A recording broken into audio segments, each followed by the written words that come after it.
Rasam is one of my all-time favorite comfort foods, and this pineapple rasam is such an incredible, easy way to enjoy it.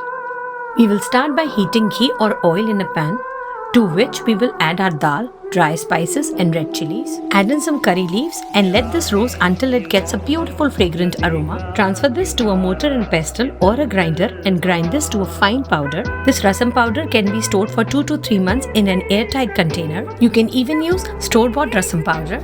In a pot now goes in some chopped tomatoes, fresh cilantro, ginger, garlic and some salt. We will also puree our fresh pineapple and add it along with some water to adjust the consistency, and then let this simmer for 10 minutes on medium heat. This way the tomatoes will be soft and mushy and they will release all their flavors. Then you can strain the rasam for a clear texture, but this is completely optional. Add in some freshly chopped pineapple pieces. Now add in some thin dal, homemade rasam powder, tamarind pulp, curry leaves, cilantro and salt as needed. Let this all come together until you smell the beautiful aroma.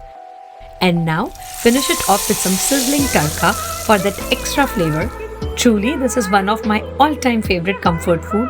You are definitely going to love it. Head over to my blog for more detailed recipe and enjoy.